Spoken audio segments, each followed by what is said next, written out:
Kesejukan perkebunan teh di dataran tinggi.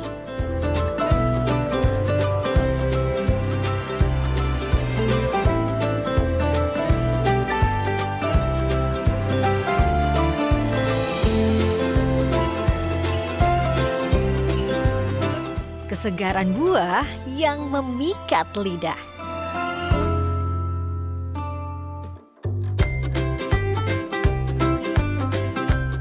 Semua terangkum dalam kekayaan warna perkebunan Nusantara.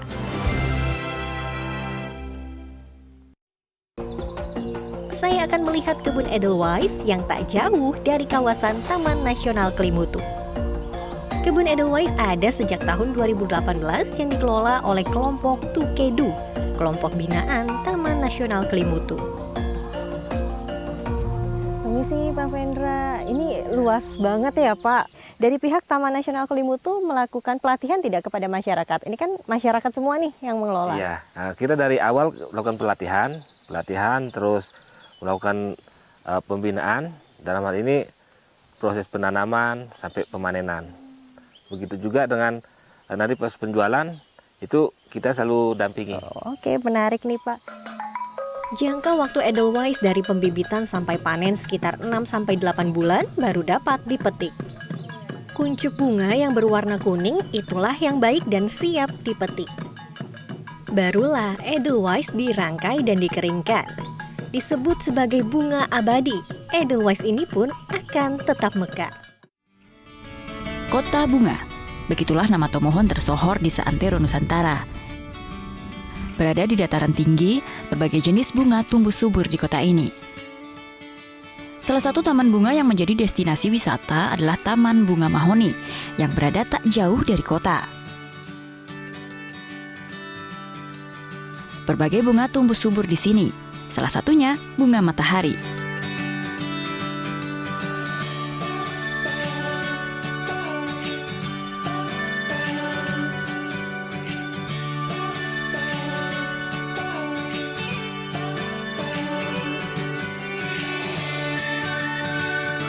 Taman Bunga Mahoni sangat cocok bagi para traveler yang senang bersuah foto atau selfie.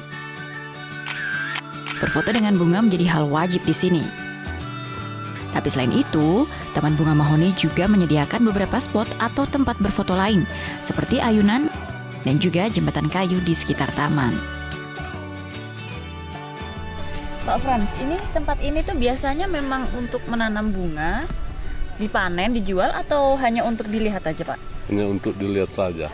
Sudah berapa lama ini? Ini saya tanam sudah 5 bulan. 5 bulan? Sudah 5 bulan. Terus iya. Ini tempat ini biasa hanya untuk foto-foto gitu ya?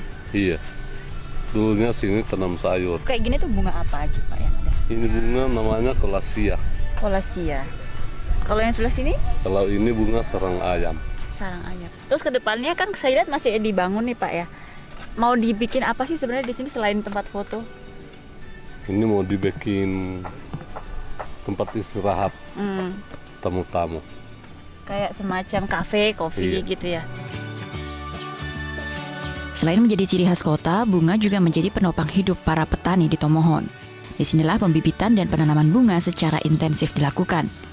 Rumah kaca atau greenhouse show window. Perawatan khusus dilakukan terutama pada bunga krisan yang memiliki banyak jenis dan banyak diminati oleh masyarakat. Selain oleh warga sekitar, bunga di show window juga banyak diminati warga luar kota, terutama Manado. Yang lebih unik, pembeli yang datang ke sini dapat dengan bebas memilih bunga dan memetiknya sendiri.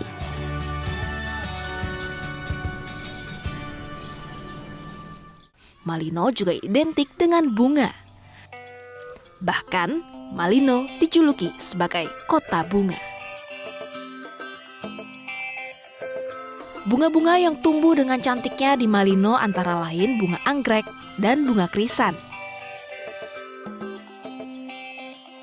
Bunga krisan atau yang di Indonesia lebih populer dengan sebutan bunga seruni ini adalah salah satu bunga yang populer bagi pecinta bunga. Tak hanya memiliki bentuk yang indah, tetapi bunga krisan juga unggul karena terdiri dari berbagai macam warna. Saya dan Mala mengunjungi instalasi kebun benih Hortikultura Malino. Di sini wisatawan bisa belajar tentang cara menanam dan mengembangbiakan bunga krisan. Halo Pak. Halo. Saya Clara. Dengan Ya, Bapak siapa? Sampara.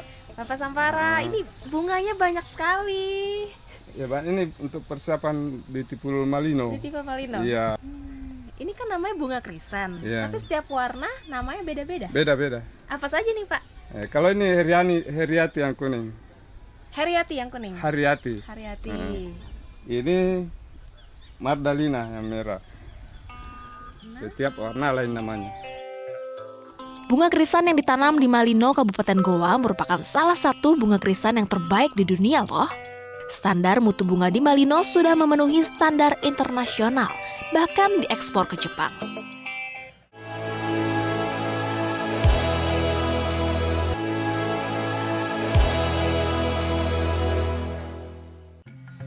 Malino, kelurahan yang terletak di Kecamatan Tinggi Moncong, Kabupaten Goa, Sulawesi Selatan ini merupakan salah satu objek wisata alam yang memiliki daya tarik luar biasa. Kalau di Jawa ada dataran tinggi puncak yang sejuk, nah Malino ini kawasan puncaknya Sulawesi. Suasana pegunungan, udara sejuk, dan pemandangan asri menjadikan Malino destinasi tepat untuk rehat sejenak dari hiruk-pikuk perkotaan. Malino terletak 90 km dari kota Makassar ke arah selatan. Dari Makassar, wisatawan hanya membutuhkan waktu tempuh sekitar 2,5 jam saja menggunakan kendaraan roda 4. Salah satu daya tarik Malino adalah wisata kebun teh. Perkebunan teh seluas lebih dari 200 hektar ini menjadi kawasan wisata favorit wisatawan untuk menikmati panorama hijau perkebunan teh. Jangan lupa untuk membawa baju hangat ya.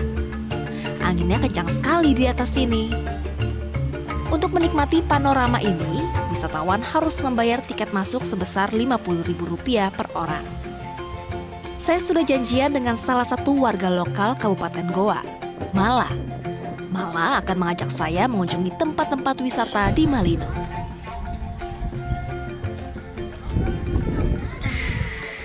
Aduh, enak banget, dingin-dingin, minum teh hangat. Pas kan sama cuacanya. Malah, apa sih keunggulannya Malino itu? Jadi Malino ini keunggulannya full of nature. Apa sih yang membuat beda perkebunan teh di Malino dengan di tempat lain? Nah, membuat beda itu wisatawan yang datang ke sini bisa langsung meminum teh sambil melihat view perkebunan teh. Dan tehnya ini langsung dipetik dari kebun teh ini. Oh, langsung petik di sini? Iya, itu dia keunikannya. Tentunya teh yang disajikan merupakan daun teh dengan kualitas terbaik. Mala mengajak saya untuk melihat lebih dekat perkebunan teh Malino Highlands. Berada di ketinggian 1.200 meter di atas permukaan laut menjadikan Malino sebagai salah satu daerah penghasil daun teh terbaik di Indonesia.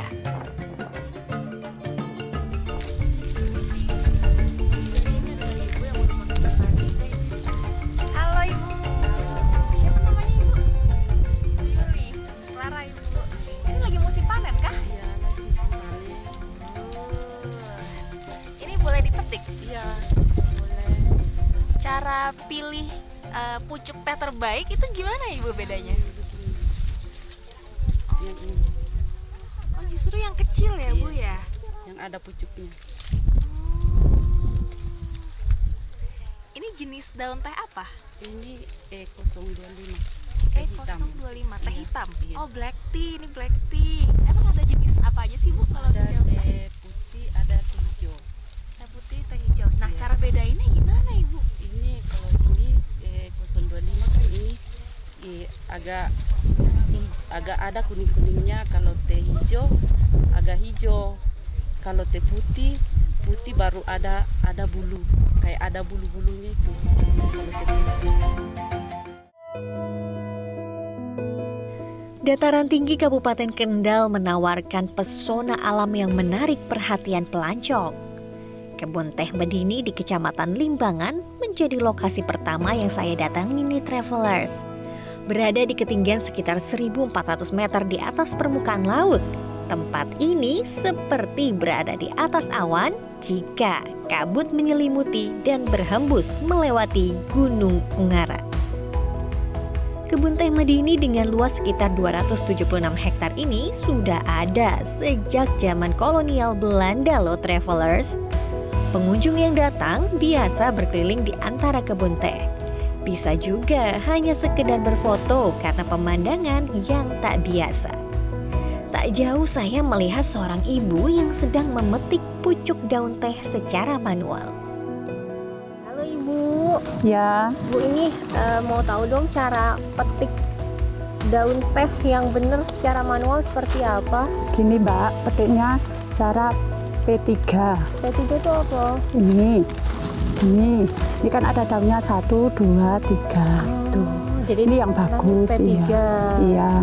Kenapa? Oh seperti ini nih ya Bu. Iya. Kenapa baik dan bagus ini? Kalau yang gitu kan jadi pilihan kualitas bagus Mbak. Kalau yang agak ke bawah lagi kan itu tua, namanya besok kualitas.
Warna jadi semuanya natural.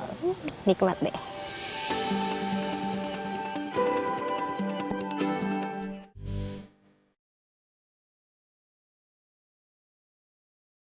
Kontur tanah yang berada di lereng Gunung Tangkuban Perahu membuat Ciater Subang menjadi salah satu pusat perkebunan teh di Indonesia. Sepanjang Jalan Raya Subang hingga Bandung, mata kita akan dihibur dengan hamparan tanaman teh yang hijau. Perkebunan teh di Ciater ini juga termasuk kebun teh bersejarah. Asalnya, perkebunan ini sudah dibangun sejak masa penjajahan Belanda, yakni pada tahun 1934.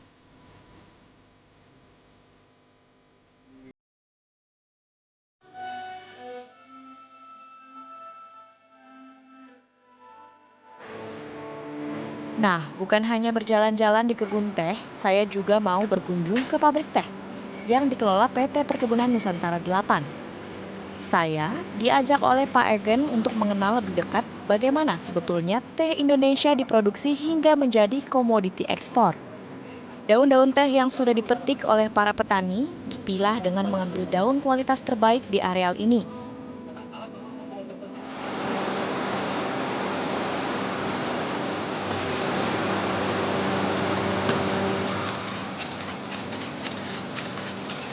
Kemudian, daun teh akan melalui proses pengeringan, dipisahkan berdasarkan kualitas dan jenis produksinya, hingga menjadi daun teh siap ekspor. Akhirnya, sesi yang saya tunggu tiba juga. Tea tasting.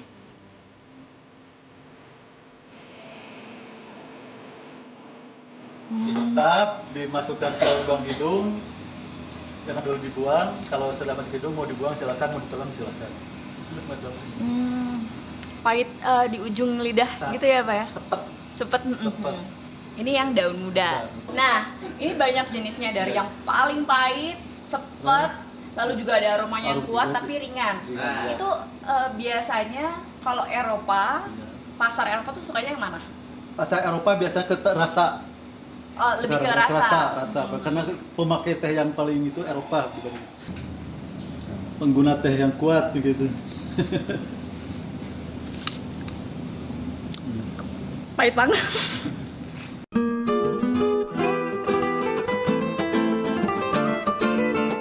Teh premium Indonesia ini banyak diminati oleh pasar Eropa, Afrika, dan Asia Barat.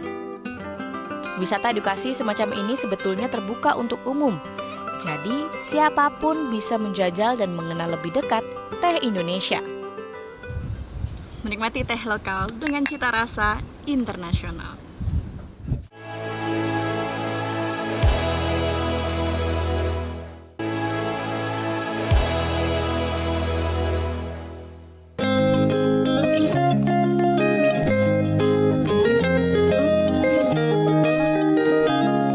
Mayoritas masyarakat Toba gemar bercocok tanam.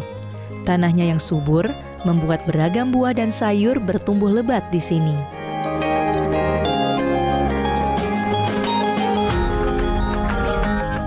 Saya pun teringat bahwa Sumatera Utara dikenal sebagai salah satu daerah penghasil jeruk.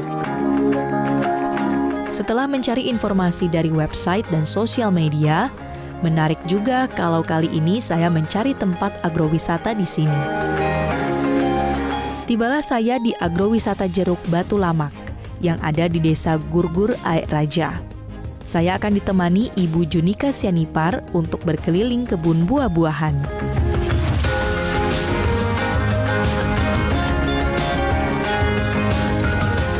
Aktivitas yang saya tunggu-tunggu nih, memetik jeruk. Ternyata memetik jeruk perlu dilakukan dengan teknik yang benar, agar kualitas buah bisa lebih tahan lama dan jaringan di ranting pohon tak lekas mati.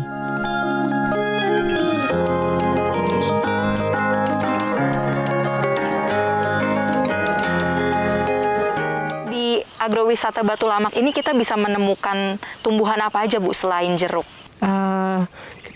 Kita juga ada nanam coklat, kopi, durian, mangga, kue ini, ya yang berbau buah-buahan.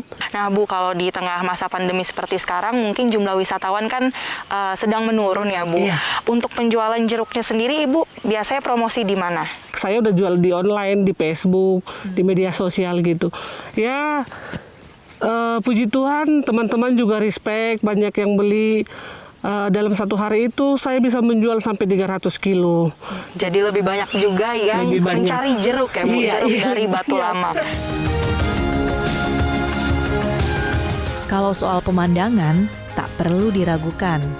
Sambil mencicipi segarnya buah jeruk asli daerah ini, saya pun bisa bersantai untuk menikmati hijaunya hamparan perkebunan dan tentunya melayangkan pandangan pada Danau Toba yang terlihat dari sini. Tak heran saat mendengar Ibu Junika bercerita bahwa pengunjung bisa menghabiskan waktu di Batu Lamak dari pagi hingga sore hari. Kalau saya sih tentu betah berlama-lama di sini.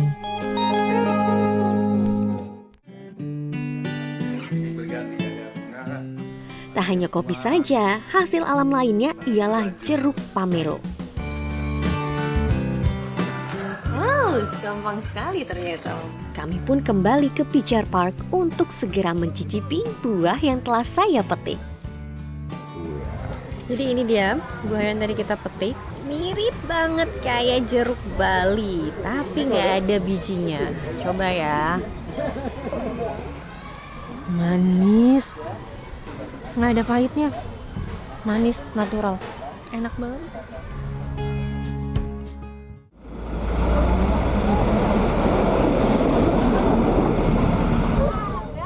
Selanjutnya perjalanan saya dan Laskar Rempah Lada Putih menuju perkebunan lada di Desa Lintang. Jadi saat ini kita lagi perjalanan menuju perkebunan lada untuk melihat bagaimana proses penanamannya dan seperti apa sebenarnya biji lada tersebut untuk diproses. Lada merupakan komoditas yang dihasilkan oleh Belitung Timur. Kali ini saya dan Laskar Rempah pun berkesempatan ikut mencoba menanam lada bersama petani lokal.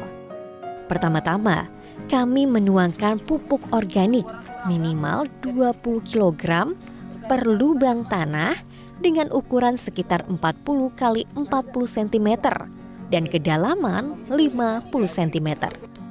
Kemudian campur dengan tanah yang telah digemburkan. Ya, kalau di dalam Bu, di dalam itu akar ini mau ke sini, makan ke sini. Kalau di atas kena panas 1 bulan mati. 1 bulan mati. Harus dalam lah ini. Harus dalam. Terdapat 6.000 tanaman atau rumput lada di Desa Lintang.